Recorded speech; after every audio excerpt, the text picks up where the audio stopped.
Hey friends, welcome to the channel. My name is Larry and this is Your Own Adventure. In today's video, we'll be discussing the DJI Osmo Action.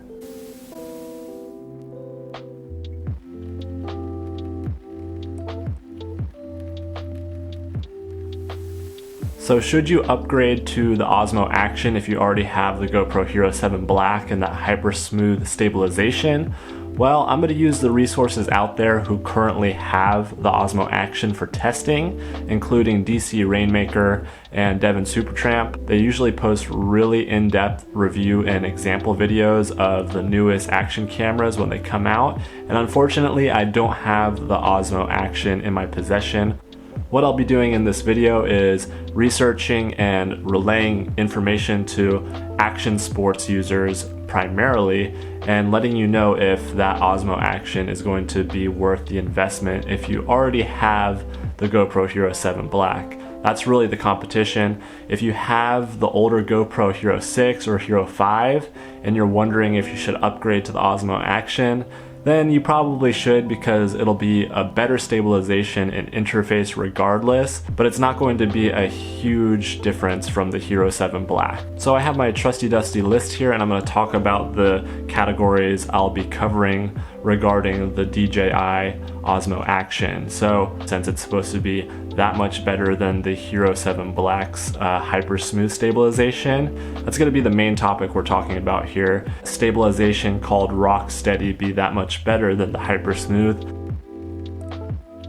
Another one that is going to cause some question is durability, since it's DJI's first action camera. Another thing that I saw that was not the greatest was the audio quality compared to the GoPro Hero 7 Black. The video quality also, there is some differences in the video quality and some quirks about it that not all the people are telling you about, and to go with that video quality is the cropping. If you are somebody in the action sports world who doesn't really go deep into the specs of a camera and you're not sure what to expect or really care about, but you just see that this camera offers better stabilization than the Hero 7 Black and you're just jumping on that, let's get into it, and I'll talk about each one of these topics more specifically. So, okay. Number one, let's talk about the stabilization. Well, in my opinion, the stabilization is a little bit better than the Hero 7 Black. Now, it's all the examples that I have seen as far as like regular users on the day-to-day just doing normal stuff, the stabilization looks really good. But whenever you get into that action sports category, the stabilization starts to really lose its draw. So what I'm talking about here is, in my research, I'm seeing in these videos that the stabilization of the RockSteady on the Osmo Action is very jittery in the way that it's tracking across the scene on the trail. And if you watch the GoPro, you'll notice that it's very fluid even though the background isn't completely level.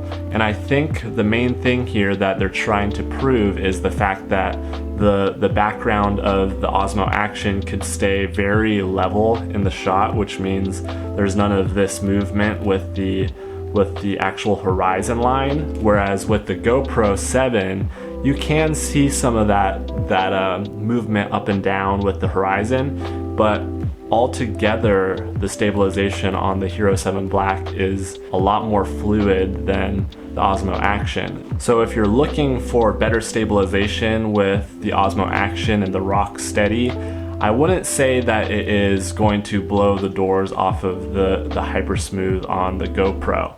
It's very close. I could see there's more jerkiness in the Osmo Action compared to the HyperSmooth on the GoPro, because I think the algorithm on the GoPro and the science behind their cameras has a lot more development, and they know what they're doing a little bit more. Obviously the Osmo and DJI, they're coming out with this new camera and they're breaking all those doors and all those boundaries, but I don't know if it might be all marketing. It doesn't look like it's much better, and again, in certain situations, like if you're a mountain biker, in the video footage that I could see, the RockSteady looks like it doesn't perform as well because it's a lot more jerky and doesn't track the horizon as well as the GoPro's Hero 7 HyperSmooth. So that's just my opinion. I hope that it helps you out.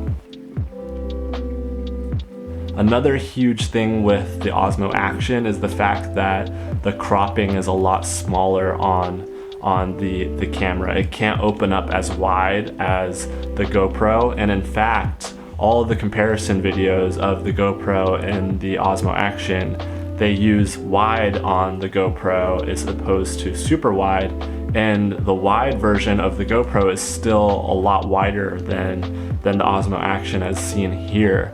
I don't know, to me, having a very cropped in framing on a wide angle is not the best. And I think that the cropping also plays into that jitteriness with the tracking and stabilization, because it has a lot less room to work with as far as video stabilization goes compared to the GoPro. So yeah, the Osmo has a very narrow crop compared to the GoPro. And in my opinion, that's a huge thing if you're an action sports enthusiast. You want to capture the biggest picture, and a lot of the reviewers out there who have the Osmo are claiming that the fisheye effect is a negative whenever you get an action camera.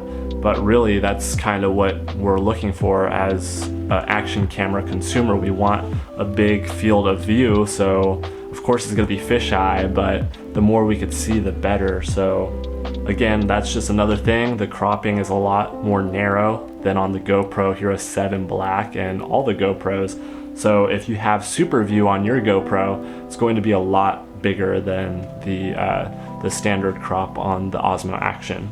So the last thing that I want to talk about is the video quality of the Osmo. And actually this looks a little bit better than the GoPro straight out of the box, but I can't say that it's like a home run.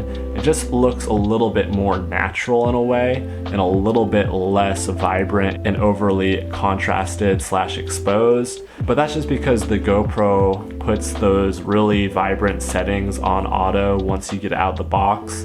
The Osmo looks like it has a more flat profile, and it has a little bit more sharpness to it. So if you're looking for a sharper video, then the Osmo is a little bit better for that. But whenever you sharpen a wide shot like that with an action camera, it actually looks a little bit like fake in a way, or like cheesy looking. It makes, if it's extra contrasty, it just kind of looks bad. So in my opinion, the GoPro still looks better, but the quality of the Osmo is definitely better out of the box and has a sharper image if that's what you're looking for.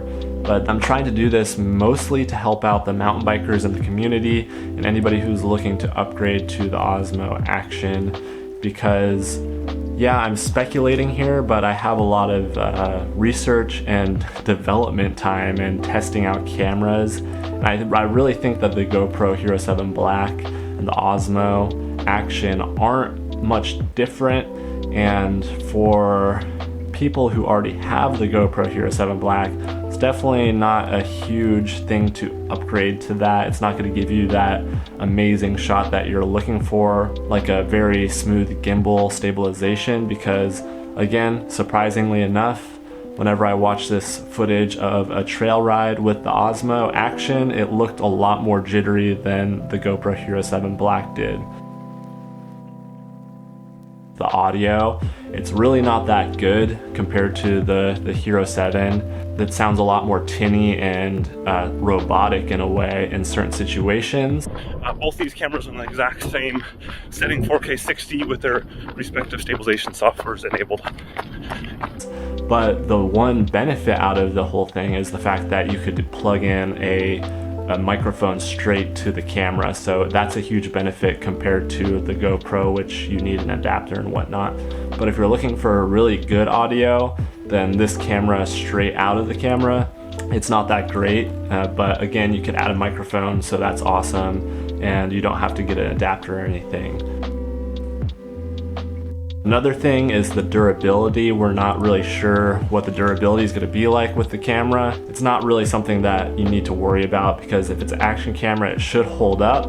But again, since it's a brand new camera from a company that has never made an action camera, you never know, just think about it. That's just another one of those small things. But that's it for this video and my comparison of the two. So should you buy the DJI Osmo Action if you already have the GoPro Hero 7 Black?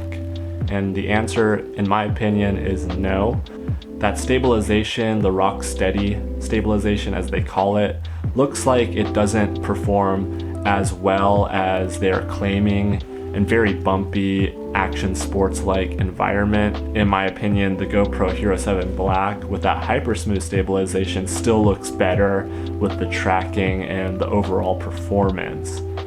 All in all, I'm not completely sold on the Osmo Action. I think that it has huge potential in the action sports industry in the next couple of years, but currently, if you already have that GoPro Hero 7 Black and the HyperSmooth, then it's not really worth the upgrade yet. And again, GoPro is going to release another camera in the next couple months, so if you already have that Hero 7 Black and you're thinking about upgrading to the Osmo, you might want to wait until the Osmo works out all the bugs in the first couple of months, and then also you get to see what GoPro is releasing.